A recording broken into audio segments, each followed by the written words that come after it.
In this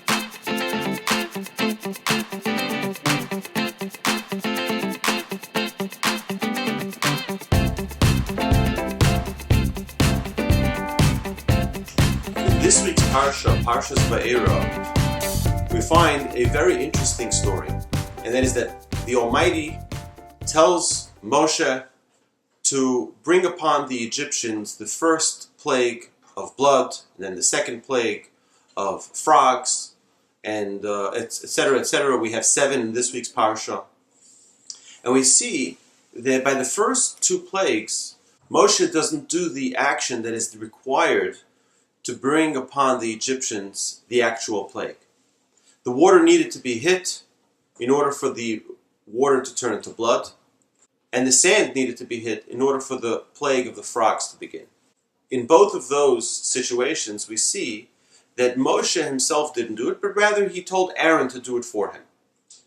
And our sages explain that the reason Moshe didn't hit the water and the reason Moshe didn't hit the sand is because he had a sense of appreciation for the water that saved him when he was in the basket, and the sand he didn't hit because the sand helped him bury the Egyptian who was beating the Jew.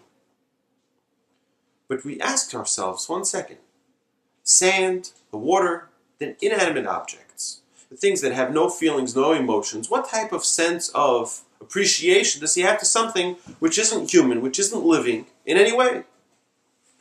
Our sages teach us a very, very important lesson, that appreciation of another human being doesn't begin just with another human being.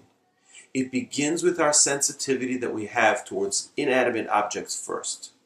And the best example of this is why we cover the challah Friday night or Shabbos and Shabbos day before we make Kiddush. We make sure that the challah is covered. And of course, we can ask any school child, and they ask them, why do we cover the challah? They say, oh, not to embarrass the challah. Really? I never knew that challahs had an emotion. I never knew that challahs can have feelings. They feel bad that now we're using the grape juice to begin the meal, while typically we start with the bread.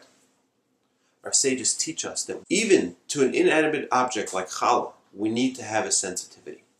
And that's the lesson that we learn from Moshe, and that's the lesson we learn from covering the challah, is that if we want to have a sensitivity towards our fellow man, and be careful about their feelings, and to be careful about their honor, the first place to start is with our inanimate objects, showing the proper appreciation, showing the proper thankfulness for anything that we've benefited from.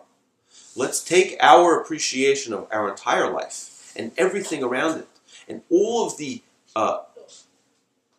people that help make our life what it is. Whether it's an employer, whether it's a spouse, whether it's a child, whether it's a parent, and whether or not it's a friend or colleague at work.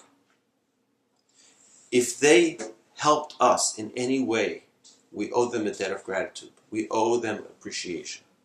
That's the lesson here this week. Have a wonderful Shabbos, and let's continue learning together.